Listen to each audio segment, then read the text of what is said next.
From Jeremiah Films comes these hard-hitting motion pictures now available on video cassette. Devil Worship, The Rise of Satanism, brings to light one of the most dangerous trends currently exploding throughout the world. AIDS, What You Haven't Been Told, a shocking investigation into the myths, cover-ups, and political manipulations concerning our planet's deadliest virus.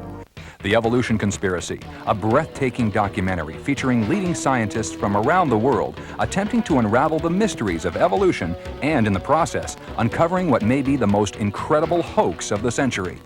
Gods of the New Age, a fascinating and disturbing motion picture which traces the history and occult origins of today's New Age philosophy, from its beginnings in mystic India to its mass infiltration into Western culture.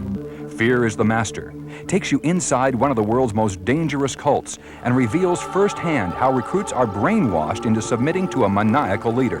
The Godmakers, a gripping investigation of the Mormon Empire, which exposes the deception of its massive political and financial network. Temple of the Godmakers continues the investigation of the Mormon Church and brings you inside the Mormon Temple as you witness secret occult rituals recorded for the first time ever on film. False Gods of Our Time, a 4-part series filmed on 4 continents, which accurately provides insights into the confusing and contradictory religions of the world. Operation Tentmaker boldly tells how ordinary men and women have become missionaries within countries that forbid the sharing of the Christian gospel. The Witness at Your Door, a behind-the-scenes examination of the beliefs and motivations of those uninvited door-to-door visitors, the Jehovah's Witnesses. The Mormon Dilemma dramatically presents an accurate comparison between the Mormon belief system and biblical Christianity.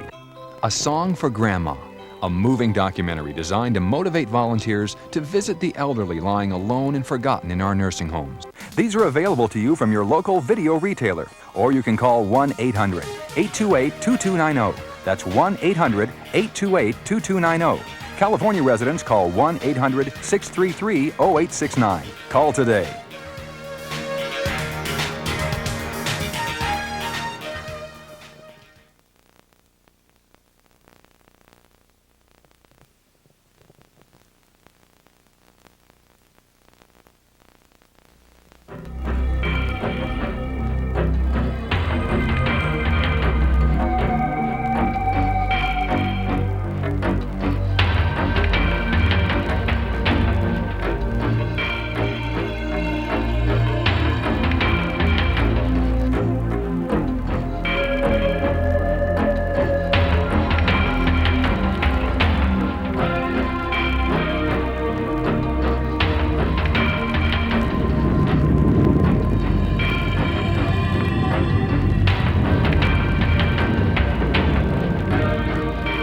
The controversial question of how life began has puzzled mankind for thousands of years. There are 2 schools of thought. One idea is that God is the master of nature, the creator and ruler of the universe, who designed each kind of life on Earth with deliberate intention. This concept is known as creation science, or abrupt appearance. An opposing view, which is predominant in today's society and scientific community, is known as evolution. It teaches that non-living matter unintentionally changed into life and developed with time. Single-celled forms progressed into more complex multi-celled forms, resulting in the ultimate development of man. The principles of evolution influence every aspect of our society. Around the world, prestigious museums display evolutionary perspectives. National parks and historical sites have become showcases for evolutionary information. Science magazines, geography and natural history publications, children's books, and TV specials present evolution to the public as fact. Many of today's most popular films, amusement parks, and even breakfast cereals promote evolutionary concepts to eager audiences. Textbooks that develop evolutionary theories are compulsory reading for public high school, college, and university students. Evolution has become the foundation for most scientific disciplines, including paleontology, geology, biology, and astronomy. The aim of many scientists is to eliminate supernatural explanations and provide naturalistic answers. Consequently, many must reject God's supernatural intervention in a miraculous creation. Carol Matriciana, born and raised in India, is author of Gods of the New Age and co-author of the book The Evolution Conspiracy, A Quantum Leap into the New Age. While there are some scientists who believe in a creator God, most believe in physical evolution. That is, life forms becoming more complex with time. Many of these scientists would discount that there is any spiritual evolution going on. However, there are an increasing number, persuaded by one of today's popular worldviews known as the New Age movement, who are using the concepts of biological evolution to springboard into spiritual evolution. Many prophesy a development, claiming that the next stage of man's evolution will be in spiritual terms. A quantum leap from biological evolution into a mystical emergence. I think that man is evolving into a state of higher awareness, higher consciousness, higher vibration. And I think that the best representation that we have of man's movement in that direction is what's going on in the consciousness movement, New Age movement. Evolution is going on all the time. Many people believe, and I believe, that the purpose of life is to grow, and that you grow as much as you can in each lifetime. And of course, we believe in reincarnation. The parallel ideas of reincarnation and evolution have always been closely linked to the occultic beliefs of many of the world's pagan religions. But during the mid-19th century, this philosophy was suddenly given scientific respectability worldwide by an Englishman, Charles Darwin, who has become known as the father of evolution. The majority opinion of the day held to the biblical account of a creator God who intentionally designed each basic form of plant and animal.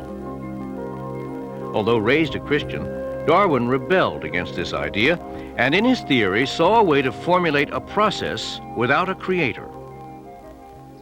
This is the home of Charles Darwin between 1842 and 1882.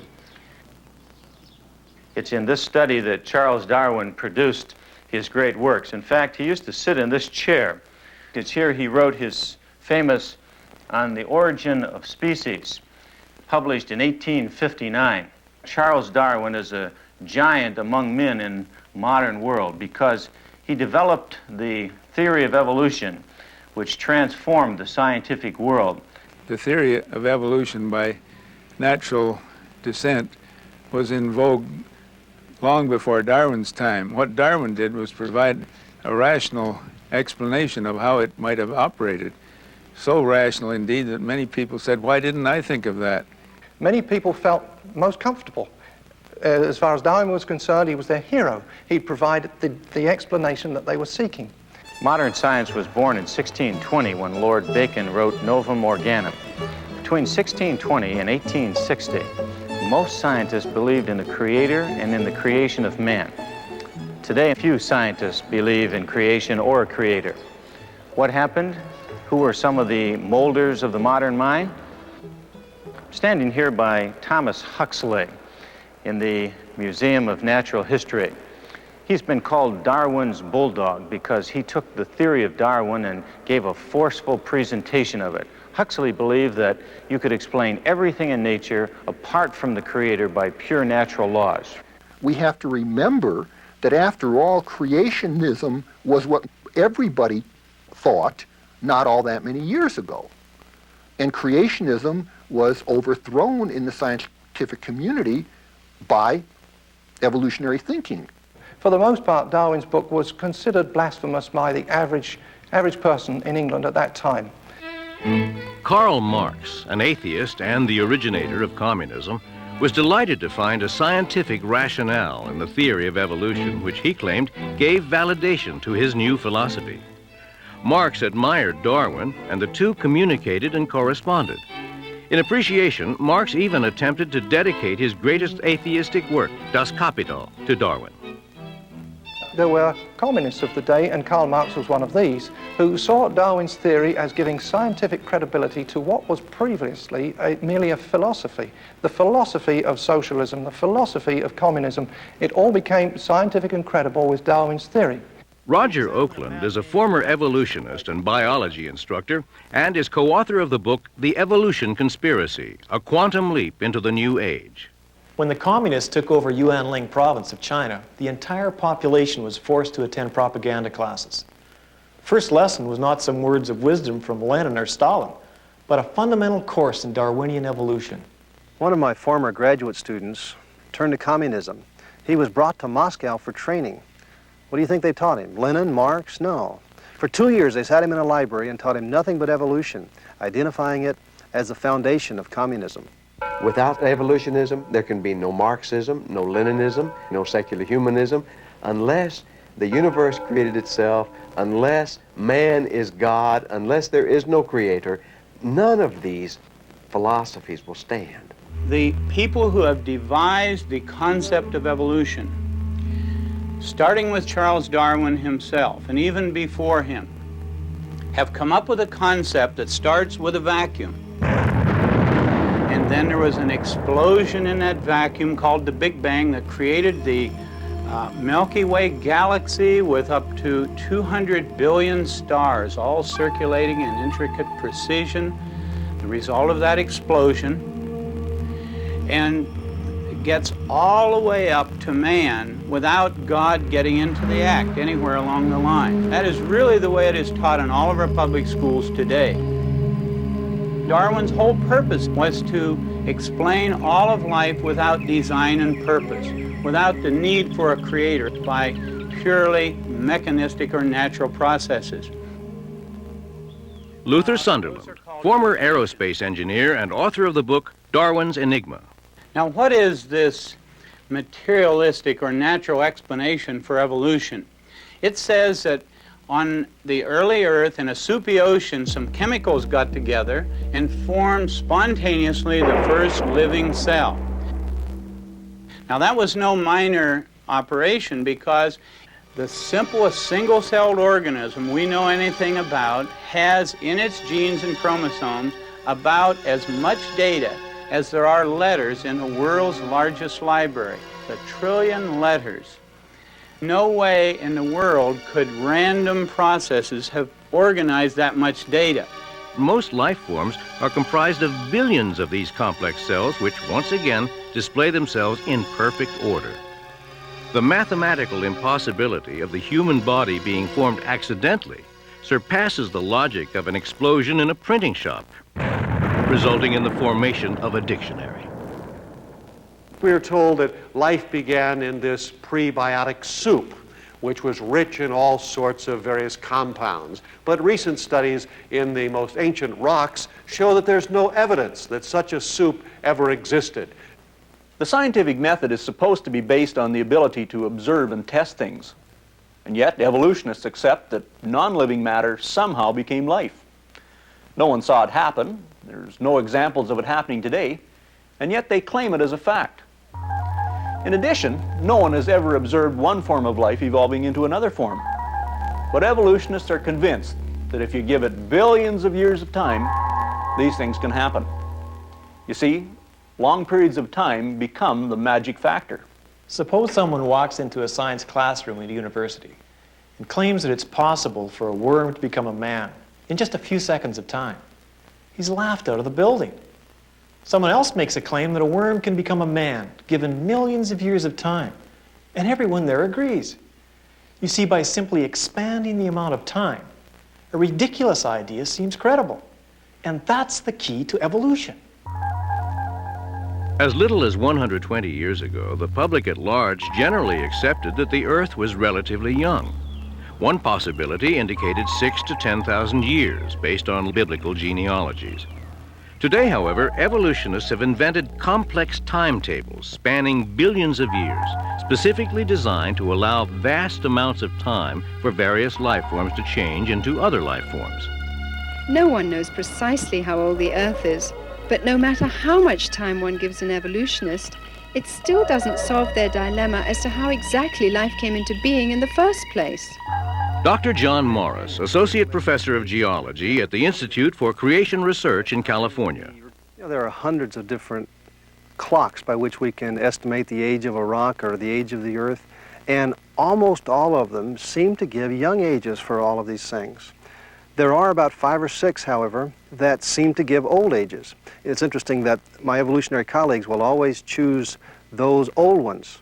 These dates are then substantiated through biased dating methods such as radiometric dating. Although presented as objective and reliable, the results of radiometric dating are rejected if they do not agree with the preconceived evolutionary time frame.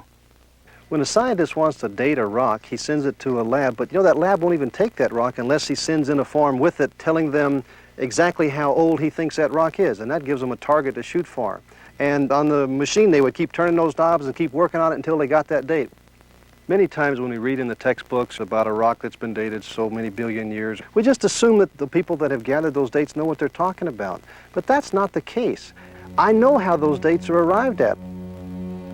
Until Darwin, many scientists were in agreement with the biblical account that animals produce after their own kind. But as the evolutionary perspective was given more authority, scientists were under pressure to prove Darwin's hypothesis and explain how life forms could possibly have changed from one form into another. Now we're told that the way evolution proceeds is damages due to some outside influence like cosmic rays cause the cell to make mistakes. We call those mutations. And gradually one organism is supposed to have changed into another organism all the way from a single cell to invertebrates like clams or starfish, and then the vertebrate fishes, the amphibia, the reptiles, birds, mammals, and finally man. And here we are now, the product of billions of mistakes. Scientists know the genetic code prevents one life form from changing into another kind. So they speculate that mutations or damages to the DNA must be responsible for evolutionary processes. Again, they believe this in spite of the observable evidence that no new species has ever resulted from a mutation. Mutations are almost always harmful. They can bring about small adjustments in a particular species, but no way are they able to change one kind of creature into another. If evolution has really occurred, we ought to be able to see the evidence in the fossil record. After all, that's the record of the past. But if we look at that fossil record carefully, we see that there are no recorded instances of one type of an animal ever changing into another. There's no transitional forms. One of my advisors is working in the field of paleontology and has been working on the distribution of fossils in the record, and has found that there are no interspecific transitional forms, something that, of course, the creation model would have predicted and did predict long before this research was done. We ought to see cats, and we ought to see dogs, and we ought to see cogs and dats. We ought to see them in between. We ought not to be able to divide them like we are now. But that doesn't usually stop my evolutionary colleagues. They will make the statements over and over again that the fossil record is replete with these transitional forms. There are myriad transitional forms. There's really no problem finding transitional forms. It's completely false to say that there's a lacking of transitional forms. We have plenty of them, more than sometimes we can cope with. In fact, there are so many transitional forms between species that we must often fall back on statistical analysis to separate one from the other. So the claim that there are no intermediates is simply a false claim. During their interviews, several of these prominent scientists contradicted themselves, admitting that no transitional forms had been found, and proceeded to offer excuses for the lack of evidence. And the problem of transitional forms is one that all honest paleontologists have a problem with. The geologic record is incomplete. It's incomplete because of erosion that has eroded things away. One of the things that also makes it a little more difficult in the fossil record is the rapidity with which evolution acts in very short bursts. It doesn't leave many transitional forms behind. Let's go to the British Museum of Natural History, to the man who wrote the book there on evolution, Dr. Colin Patterson. I wrote to Dr. Patterson and asked him why he didn't put a single picture of an intermediate form or a connecting link in his book on evolution. Dr. Patterson now, who has 7 million fossils in his museum, said the following when he answered my letter, quote, "I fully agree with your comments on the lack of direct illustration of evolutionary transitions in my book. If I knew of any, fossil or living, I certainly would have included them," unquote. Later he said, "I will lay it on the line. There is not one such fossil for which one might make a watertight argument." Since Darwin's time, evolutionists have aggressively searched for vital fossil evidence to support the idea that life forms evolved. Even Darwin admitted that his own theory was worthless speculation without invaluable fossil proof for transitional forms. In collaboration with evolutionists, oil companies have drilled wells throughout the world, examining layers of the earth to depths in excess of 5 miles. Of the millions of fossils unearthed, not one sample of a transitional form has been discovered. Over the years, the research of geology and archaeology have also failed to produce evidence that supports evolution's claims. In Darwin's time, there was not a single example of anything that has come to be known as a missing link. In fact, it was not until almost the time of his death that a fossil bird was discovered in Bavaria, I believe. It was named Archaeopteryx. That was, for all intents and purposes, intermediate between reptiles and birds. That was a triumph of his hypothesis. Archaeopteryx, classified today by many paleontologists as a true bird, not a reptile-bird intermediary, was the first of a number of deceptive schemes promoting evolutionary ideas. Evolutionists misdated and misidentified this extinct bird, presuming it to be the missing link between reptiles and birds. The best example of a transitional form that my evolutionary friends usually give is Archaeopteryx, a supposed link between the reptiles and the birds. Recently, another bird has been found, dated by evolutionists, to be 75 million years older than Archaeopteryx. So therefore, Archaeopteryx could certainly not be the ancestor of the birds. Actually, evolutionists don't have any idea how the reptiles evolved into birds. They don't have any of these transitional forms. But that doesn't stop them. You pick up any book on evolution, and Archaeopteryx is still presented as the best evidence. Archaeopteryx here is a good example of a transitional form because it shares characters which we ordinarily think of being typical either of birds or dinosaurs. Archaeopteryx is right halfway between, and it's for this reason that many of us are inclined to call birds reptiles. The next time you have a Thanksgiving dinner, you can tell people that you're eating dinosaurs. Reptiles are supposed to have converted their scales into feathers. Now, a scale in a reptile is nothing but a fold in the skin. Now, how in the world could a fold in the skin have ever been frayed out into the intricate design of a feather? There's never been anything found intermediate between the fold in the reptile skin and the feather of a bird. In the evolution of flying creatures, an animal's forelimb, good for walking or climbing, must have gradually changed into a wing. We have never found any fossils that showed this in-between structure. I suspect that such a creature, long before he had a good wing, had a lousy forelimb, and he could neither have walked nor flown. The whole idea is ludicrous. Because no fossil records exist to confirm evolutionary assumptions, dubious artworks are relied upon and exhibited as fact. Misleading artistic interpretations depict fish magically growing legs and changing into amphibians. Extinct deer-like creatures mysteriously turning into horses, and monkeys becoming humans. Where non-existent transitional skeletons are needed to prove a point, skilled craftsmen substitute plastic and wooden models.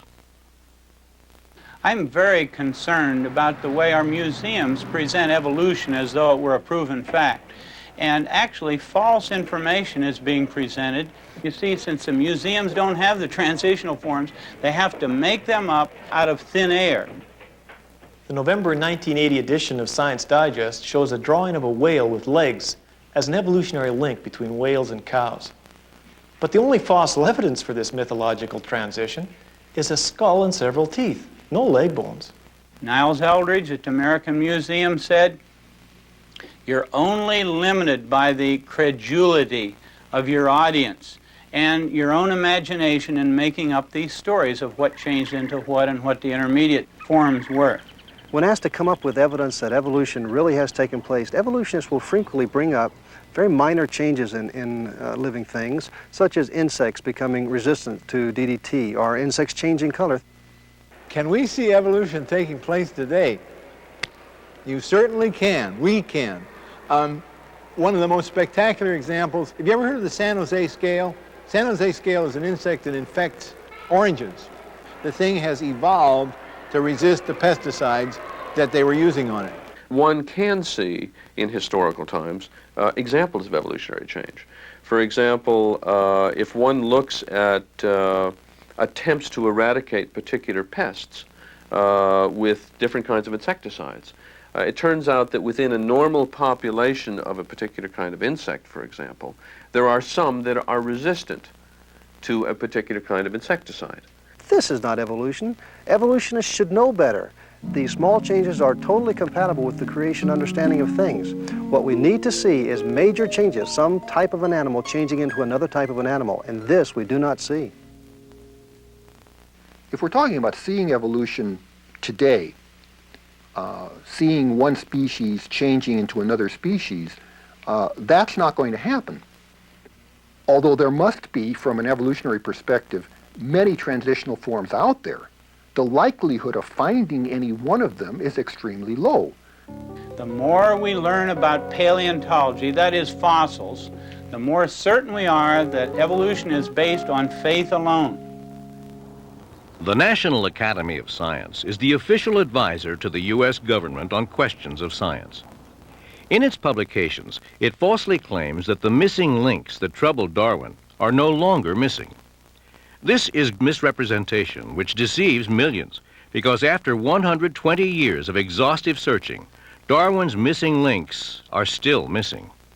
Yet this academy and evolutionists continue to perpetuate the mythical theory that man developed from ape-like creatures. Richard Leakey, who is one of the most well-known anthropologists, said that if he were asked to draw a family tree for man, he would just have to draw a huge question mark because the evidence is too scanty to possibly know man's evolutionary origin, and he didn't think we're ever going to find it. To aid and abet evolutionary concepts, artistic depictions have gone beyond ethical boundaries. Despite having no foundation for the ape-to-man theory, scientists and artists continue to dupe the public with lifelike but imaginary illustrations. These artists vainly entertain natural progressions of apes to humans and presume their hair color, skin tones, and even facial expressions from no more than a tooth, a piece of bone, or even no evidence at all. National Geographic magazine, which doesn't attempt to hide its evolutionary bias, admits that these fossilized footprints are identical to human footprints. Yet artists take the liberty to accommodate evolutionary theory and illustrate ape-like features to fit ape-like creatures, all because biased dating processes insist that these footprints were found in rock layers said to exist before humans. Now, today we have evolutionists who would like us to believe there is solid evidence for evolution. Before the public, they generally create the impression that the evidence is just like solid gold, that man has evolved from some ape-like creature. Dr. Donald Johanson, director of the Institute of Human Origins, discovered Lucy, an alleged ape-to-man missing link. The human family and the ape family diverged and went on their own individual and separate evolutionary trajectories. We don't know precisely what the common ancestor was for that, but we know that it resembles something like what is called Ramapithecus. Ramapithecus. That was formed out of nothing but a fragment of a jaw and several teeth. And for many, many years, Ramapithecus was held up as our ape-like ancestor. But now Dr. Pilbeam at the Yale Harvard Peabody Museum, when I interviewed him, he said, "We have found about 40 of these creatures now, some of them fairly complete, and they are not on the direct line to becoming man at all. They're more like an orangutan." Dr. Pilbeam of Yale, who first claimed that Ramapithecus was an ancestor of man, now suggests that it isn't. Yet evolutionists continue to cite Ramapithecus as an ape-man link. Another so-called missing link, Java Man, was concocted by Eugene Dubois when he found an ape-like skull fragment, and then 50 feet away he found a human leg bone. However, just before he died, Dubois confessed that he'd also found 2 human skulls at this same location, and he admitted that the skull fragment belonged to a gibbon and not to an ape man. Homo erectus is probably best known as Java Man. And it was at this stage in human evolution that they began to make and use these large triangular hand axes, brains expanded over 1,000 cc's, body proportions similar to ours evolved, and we were firmly on the road to later hominids, including modern humans. This hoax is still accepted by evolutionists today, and it's presented to the public as a true missing link. If you think the Java Man hoax is incredible, wait until you hear all the facts surrounding Johansson's Lucy, this little 3.5-foot adult skeleton, which looks just like a chimpanzee. As you know, Lucy was found in 1974, and sometimes I refer to her as the woman who shook up man's family tree, because she represents for us the oldest, most complete skeleton we have of any human ancestor known to anthropologists. Now, the species Australopithecus afarensis, as represented by Lucy, is a species that we feel is ancestral to modern humans. And the significance of Lucy is that she gives us a good idea of what our ancestors looked like some 3 million years ago. We can learn from her skeleton about the way that she walked, for example. When we look at her knee joint, when we look at her pelvis, we see that she walked like you and I, instead of like a chimpanzee. Johansson said, even though this is a very ape-like creature, it walked upright. Well, the pygmy chimp today wanders around in the rainforest walking upright almost all the time, so that doesn't prove anything. Actually, the only features of Lucy which even hint at erect posture are the knee and hip joints. Dr. Charles Oxnard, with a sophisticated computer analysis, has concluded that Johansson's claims for the hip are unfounded, and it must be pointed out that the knee was not even found with Lucy. This knee joint was found over a mile away, 200 feet deeper than the other bones. She comes closer to representing, I think, what the average person thinks of as the missing link than any other fossil we had ever found in Africa.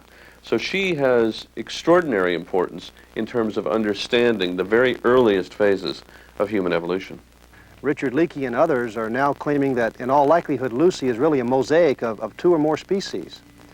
This isn't funny. What is funny is that they claim that creation isn't scientific.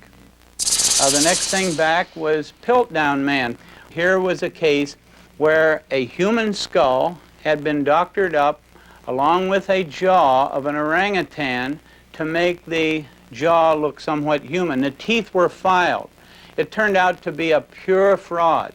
Piltdown Man was a purposeful fraud, and it fooled the world's greatest evolutionists simply because they so much wanted to believe that there was some evidence for evolution. Neanderthal man was originally found in the Neanderthal Valley of Germany. These creatures almost all looked very modern, but several of them, 2 or 3, had a very stooped over, brutish appearance. Now, however, 2 scientists have gone over to the museums in Europe from Johns Hopkins University, got these bones out of the museums and x-rayed the ones that had a very stooped over appearance. And lo and behold, they discovered that the stooped over creatures had rickets or some vitamin D deficiency disease such as arthritis. They have reclassified the Neanderthals from a separate species, now put them back into Homo sapiens, the same as modern man. Now, Nebraska man consisted of nothing but a single tooth.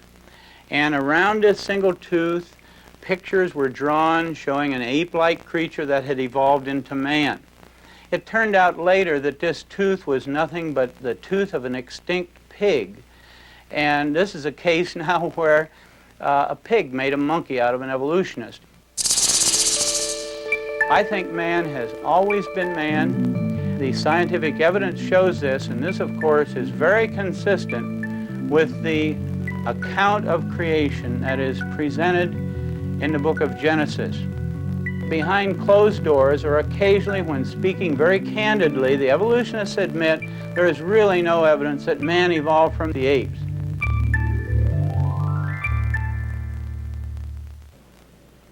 The evolutionists realize that they can no longer rely on the fossil record to give them any support. So what they've done is they've come up with a very crafty alternative to the Darwinian concept of evolution. They call it the punctuated equilibria concept. One of the really exciting developments in evolutionary theory in the last 10 to 15 years has been the theory that instead of evolving very gradually over a long period of time, that evolution came in short bursts that were interspersed with much longer periods where virtually nothing happened. You see, this solves all kinds of problems intellectually for the evolutionist. He doesn't have to look at the fossil record. There is no evidence in the fossil record that one type of animal ever changed into another type of animal. Punctuated equilibria comes along and says that isolated populations of animals evolved rapidly and left no fossil trace. But this is an argument from lack of data. There are no transitional forms, and that's used then as proof of the brand of evolution called punctuated equilibria. This is bad science. With this new information, we're trying to refine our view of evolution. And what's emerging is a much more powerful synthesis of the evolutionary theories. I'm convinced that the idea of punctuated equilibria is really a desperate attempt to salvage evolutionary theory. Punctuated equilibrium, while attempting to explain the lack of intermediate forms between neighboring species, neglects to address the real issue that asks why there are no transitions between major categories of life forms. One extraordinary answer was offered by Goldschmidt's hopeful monster theory. Who would believe, for instance, that a reptile laid an egg and a bird came crawling out of the egg, as Goldschmidt had said about this theory when he first came up with it? We are literally going back to the very foundations of evolutionary principles and reevaluating once again the mechanisms whereby evolution takes place. Unfortunately, I think a number of those outside the scientific fields that deal with evolution interpret this as a casting doubt on the very, what I would call the fact of evolution. What it does say to us is that the evolutionists are running scared. It seems like almost every new development in science is converging to destroy evolution. Whether we're talking about new discoveries in astronomy or in paleontology or biology, this is true. I suddenly realized that there was very little evidence for the theory of evolution, and yet I had just accepted it as truth from a very young age. I just realized finally, after studying all this material and thinking this thing through, that the evidence, the scientific evidence for creation, is a lot stronger than the scientific evidence for evolution. In the last decade, most of the basic pillars upon which evolution has stood have collapsed, and the theory is in chaos. Now, unfortunately, at this time, the evolutionists are crying louder than ever before that evolution is a fact. Well, it's my personal view that evolution is a dead certain fact. Evolution. There is no question that it happened. The geological record cannot be explained in any other way than through the evolutionary process. Many times you'll hear the statement that evolution is a fact, but a scientist should know better than to make a statement like that. If evolution has ever occurred, it was not observed, and therefore it's outside the realm of science. It's inaccessible to scientists and the scientific method.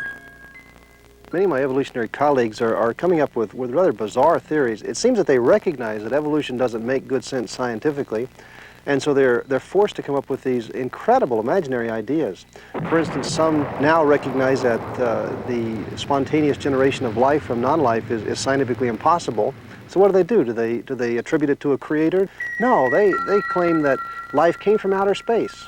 Well, they can believe that if they want to, but they shouldn't call it science, and they shouldn't teach it in schools as if it were science. Evolution is simply a matter of making up stories in place of the actual scientific data. Science used to be the search for truth. Now it seems it's deteriorated into the search for a believable story. The scientist who can make up the most plausible sounding story and can get it printed or get the media to tell about it, he is the one that becomes famous. I can say that as a scientist I see zero evidence that evolution has occurred or that any is going on today. One scientist I spoke with said that even if evolution is not true, there's no way it could ever be retracted because it had gone too far. Millions of textbooks would have to be reprinted, and museums all over the world would have to tear down their exhibits. Society would never trust science again. In July of 1925, the trial of the century took place in Dayton, Tennessee. For the first time in educational history in this land, the concept of a creator was totally challenged. This was the great turning point. Up till 1925, all of your science classes taught creation. Today, all that you have taught in the science classroom is evolutionism. John Scopes, a schoolteacher, was found guilty of violating Tennessee law, which prohibited the teaching of human evolution. Less than 10 years later, by 1933, the Humanist Manifesto was signed by a small but powerful group of people presenting themselves as a non-profit religion. Their religion was humanism, and it swept through the educational system through the zealous pursuits of John Dewey, a socialist and first president of the American Humanist Association. Today, public schools are the seminaries for Dewey's religion of humanism, and its doctrine of evolution dominates the educational system. Now, today we do have religion being taught in our public schools. The fundamental tenet of humanism, for instance, as listed right in the Humanist Manifesto, tenet number 1, religious humanists regard the universe as self-existing, it was not created. Tenet number 2, man is the product of a long natural process, that is evolution. A very few people originally got control of our education system in this land. One of the things that was imperative for them to push through their programs was evolutionism. Most people do not believe that evolution happened. The fact that most scientists do, or practically all scientists do, is in a sense neither here nor there, because in fact we would like the ideas to get across to our students. The thing that the average Christian in America has never realized is that his tax dollars pay the school teacher's salary, they pay for the textbooks, and yet most parents still will not say one word about anything that happens in that classroom that disturbs them. For parents to allow a godless indoctrination in evolutionism is just unthinkable. Thousands of children are bused daily to our museums as part of school-sponsored field trips, where they're given crash courses in evolution. And just like in the Soviet Union, this religion of atheism is presented as fact, with no alternate viewpoints allowed to be expressed. Attorney Wendell Bird argued the case for balanced treatment of creation science and evolution before the U.S. Supreme Court. He is author of the book, The Origin of Species Revisited. To me, the basic issue is academic freedom, because no one's trying to exclude evolution from public schools while teaching a theory of creation. Instead, the evolutionists are trying to exclude alternatives, while, in general, defending the exclusive teaching of evolution. Well, I think creationism should be taught in schools simply because all good ideas should be taught in schools. I think we shouldn't be afraid of ideas, whether we oppose them or whether we're for them. I think we should expose everyone to both sides of the issue. 86% of the American public believes that the theory of evolution ought to be taught along with the scientific theory of creation, according to an AP NBC News nationwide poll. I think creation should be taught in schools because it's a part of what we are, and I think it should be taught with an open mind without religious intonations. Lawyers nationwide, more than 2 to 1, agree that it is constitutional to teach the theory of creation along with the theory of evolution. And lawyers better than 2 to 1 believe that both should be taught in public schools. Yes, creation should be taught in schools. Equal time should be given to evolution and creation. 42.3% of biology teachers believe in teaching a theory of creation along with the theory of evolution. And the same is true of school board members, 2/3, according to a poll by the American School Board Journal. The fact is that contrary to all of the smoke, the great majority of the American public feels that it is unfair to teach just the theory of evolution. No more than 6% have ever wanted only evolutionism taught, but there is such total domination and control in the scientific community that we still are placating the 6% of the people in this land who believe there is no God and believe that the universe created itself. Well, since there's no one answer and you can't prove the past yet, then both ideas should be taught. The only fair approach is to let the children hear all of the scientific information and make up their own minds. Should other concepts of how life got started be taught in the public schools? I don't think creationism should, because creationism is a thinly disguised religious doctrine, which has got no place in the separation of church and state. The main issue that is always raised in opposition to teaching all the scientific evidence on the subject of origins is that it violates separation of church and state to teach evidence that doesn't happen to support evolution. People should simply be able to hear the truth. A fact is a fact. You don't throw it out just because it happens to agree with the Bible. That doesn't make it religious. Teaching a theory of creation is constitutional because the Constitution was written in the context of the Declaration of Independence, which refers to creation and even to a creator. In response to public outcry for the presentation of creation science alongside evolution, Louisiana and Arkansas were the first states to pass laws mandating balanced treatment for both theories. It was agreed that only scientific data minus religious doctrines be presented in the classrooms. The Louisiana legislature in 1981 passed a law for, quote, balanced treatment of creation science and evolution. The law also defined what evolution is, quote, scientific evidence supporting evolution. It defined what creation science is, quote, scientific evidence supporting creation. Immediately, aggressive litigation was put into action by a powerful organization which is firmly directed against traditional Judeo-Christian principles. The influential ACLU, or American Civil Liberties Union, equipped with over 500 active attorneys, invested huge amounts of money and successfully protested the law.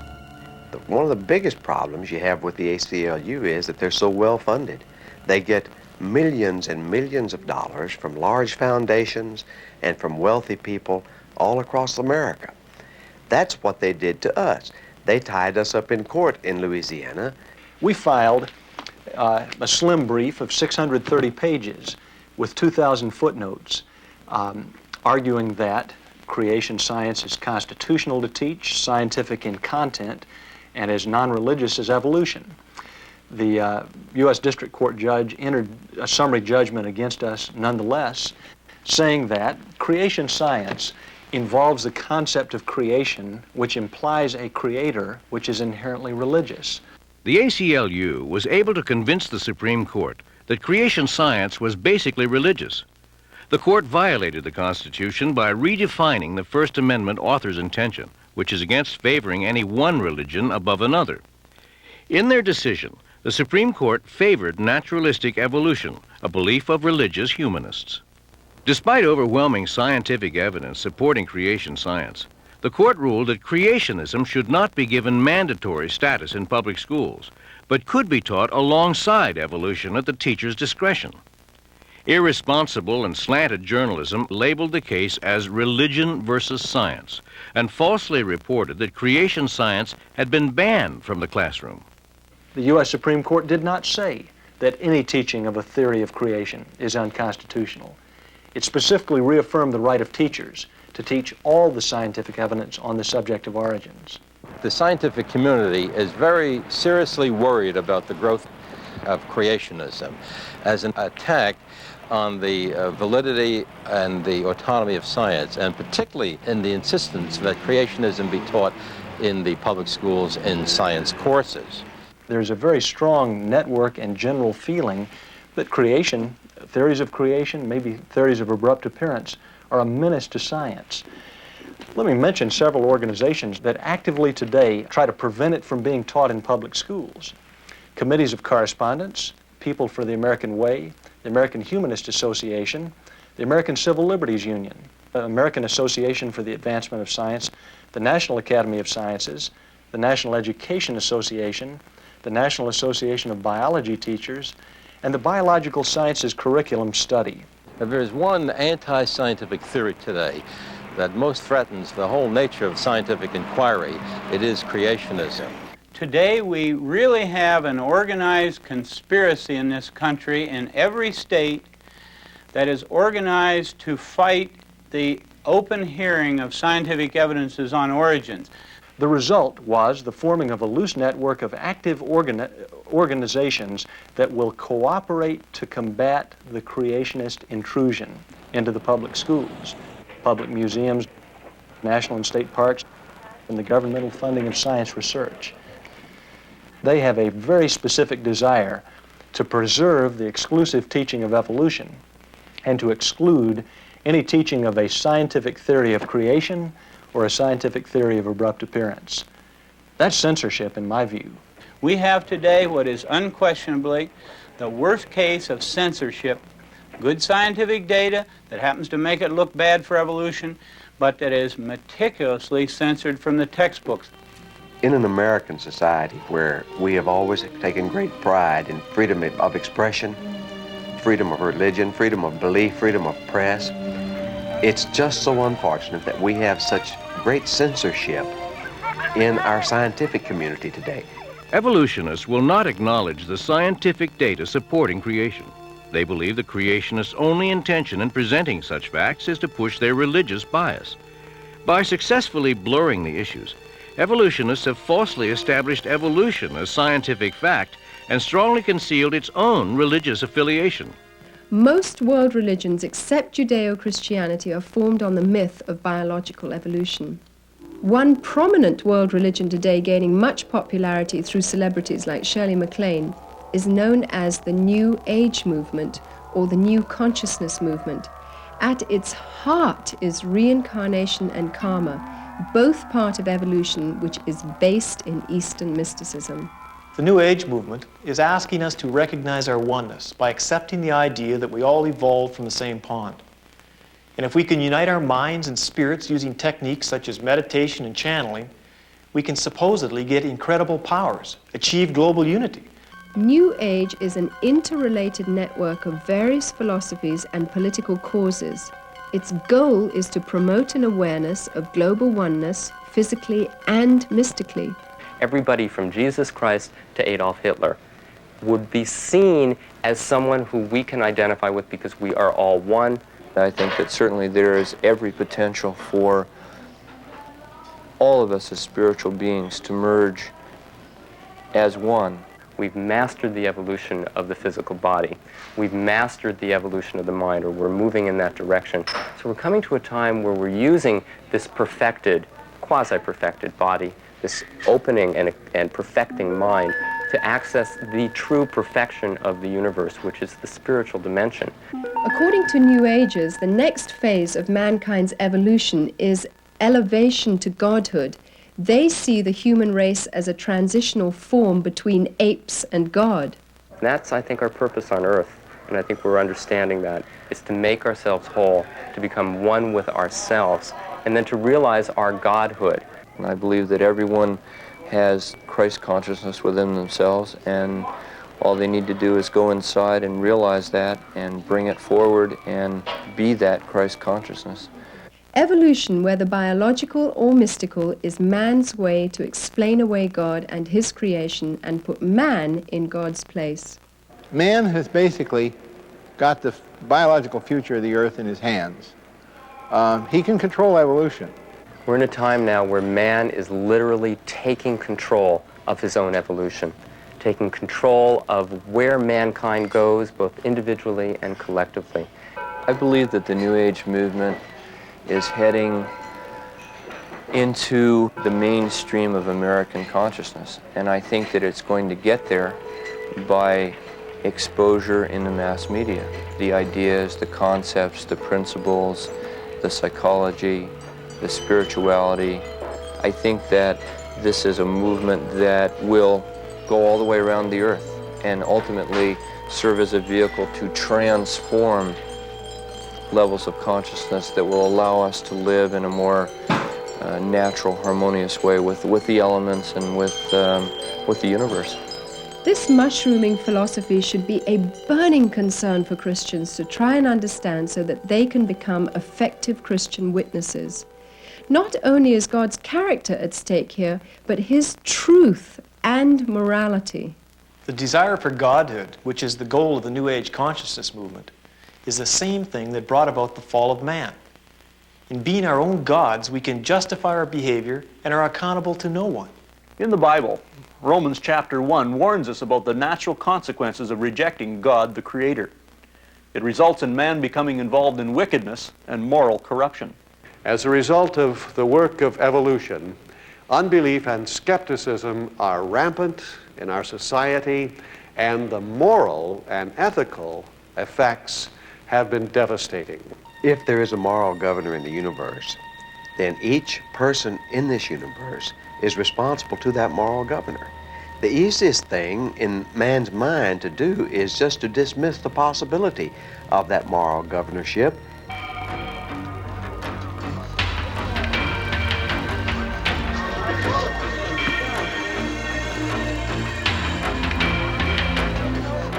Adolf Hitler used the Darwinian thesis of natural selection, the survival of the fittest, to weed out who he considered to be the inferior strand of humanity.